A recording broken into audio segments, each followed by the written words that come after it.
हिंदुत्व का दामन छोड़कर मुल्ला उद्धव बने हिंदुत्व के सबसे बड़े रक्षक बाला साहेब ठाकरे के बेटे उद्धव ठाकरे आजकल हिंदुत्व को लेकर लंबे लंबे सवाल करने लगे हैं।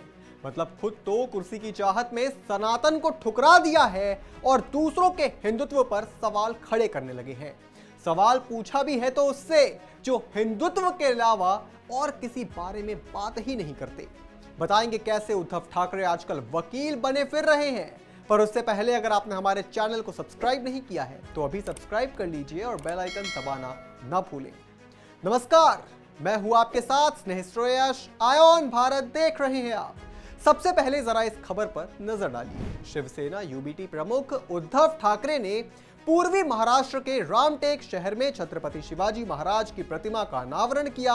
इसके बाद उन्होंने दावा किया कि हाल ही में नागपुर के अपने दौरे के दौरान केंद्रीय मंत्री अमित शाह बीजेपी नेताओं के साथ बंद कमरे में एक उन्होंने बैठक की, जिसमें उन्होंने उनसे विपक्षी दलों के नेताओं में फूट डालने को कहा।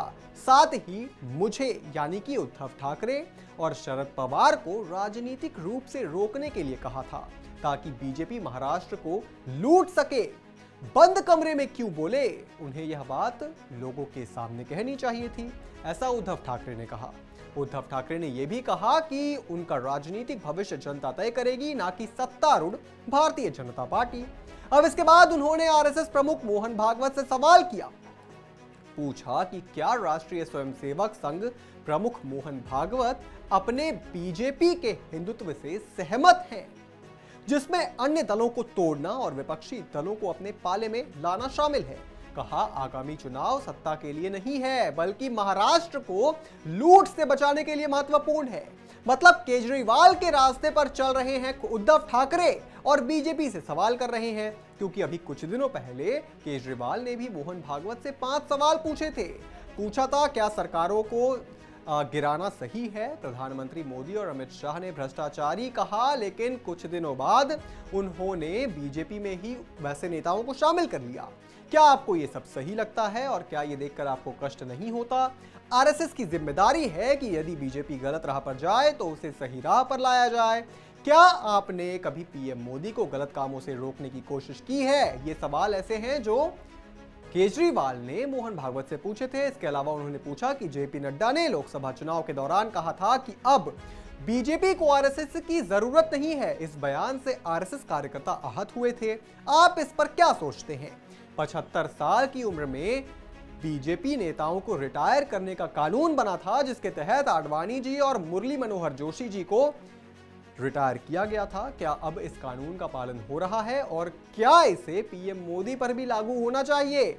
ये वो 5 सवाल थे जो केजरीवाल ने मोहन भागवत से पूछे थे और अब उद्धव ठाकरे ने भी केजरीवाल की लाइन पकड़ ली है।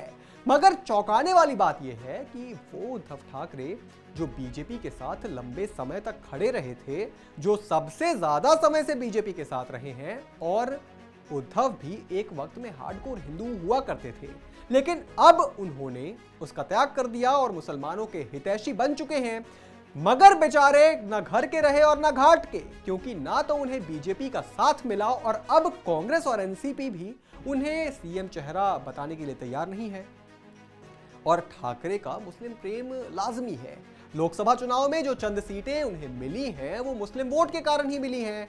और अब ठाकरे ने भी ऐसे व्यक्ति को फॉलो करना शुरू कर दिया है जिसकी मात्र 1.5 राज्यों में सरकार है। पंजाब में तो है ही और दिल्ली को आप पूर्ण राज्य तो कह नहीं सकते हैं।